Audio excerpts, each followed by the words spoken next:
salaatu gii la ñuy tuddee salaatu tibbil qulub ñu koy askanale imaam Ahmad ad-Dardir rahimahullah. moom nag li ñu ko waxee salaatu gu am solo la ci saafara tawati xol, maanaam leeral xol ak faj wéré di yaram. Ahmad ibnul Ma'mun al-Balghizi rahimahullah neewoon na sama sëriñ Ahmad ibnul Arabi moo ma joxoon ndigal ci salaatu gii ne ma dee ko jàng 315 ñetti téeméer ak fukk juróom ngir saafara tawati xol. ma laaj ko ne ko ndax dangaa jublu tawati xol ci zahir, maanaam jàngoro ju nekk ci sa xol, wala xol boo xam ne daa tilim nga bëgg mu leer ba ma nekk boroomam. mu ne ma innaha tubarri'u min al jami' lépp lay saafara. docteur Cheikh Wahba az-Zuhayli rahimahullah mas nañ koo laajit ne ko ndax julli ci yonent bi moom sallallahu alayhi wa sallam dana jeexital ci saafara ci faj dara.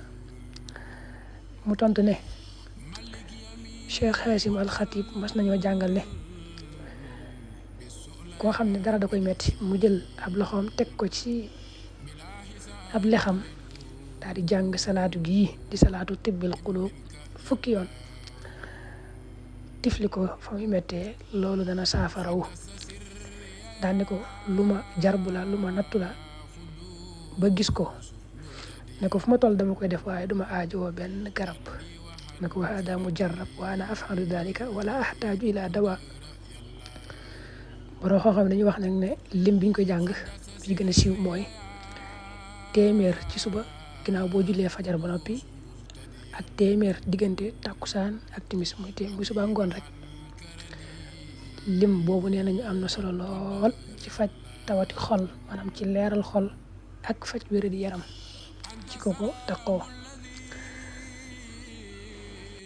nee nañu it ku ko jàng ci anam gii am na solo lool ci faj wér di tawati xol ak tawati yaram, am na solo lool. nee nañu mooy da ngay jiital Fatiha juróom-ñaari yoon teg ci ayatu shifa yi, mooy wa yashfi sudura qawmin mu'minin ci suratu tawba, ak yaa ayyuhan naas qad jaa'atkum maw'izatun min rabbikum wa shifaa'un lima fi sudur ca suratu yunus, ak yaxruju min butuniha sharabun mukhtalifun alwanuhu fihi shifaa'un linnaas ci suratu nahl, ak wa nunazzilu min alqur'ani ma huwa shifaa'un wa rahmatun lil mu'minin ci suratu isra, ak wa idha maridtu fa huwa yashfini ci suratu shu'ara, ak qul huwa lilladhina amanu hudan wa shifaa ci suratu fussilat.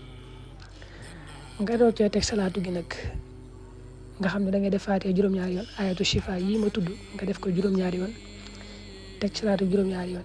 boobu nee nañ moom boo ko jàngee ci tawat moom mu daal di saafaraw bi idnillah. salaatu gi nag moo nekk nii: allahumma salli ala sayyidina muhammadin tibbil qulubi wa dawaiha wa aafiyatil abdaani wa shifaiha wa nuuril absaari wa diyaiha wa ruuxil arwaaxi wa sirri baqaiha wa ala alihi wa sahbihi fi kulli lamhatin wa nafasin adada ma wasi'ahu ilmullah. tur yi ma tudd ci biir te ñu wax ci nag kenn ku ci nekk ku baax la, dañuy bañ a guddal di wax jaar-jaaram ak i ngëneelam, waaye ku ci doon rek ku baax la. rawatina Ahmad ad-Dardir mi nga xam ne moom lañ koy askanale, maanaam moo njëkk a wax salaatu gii.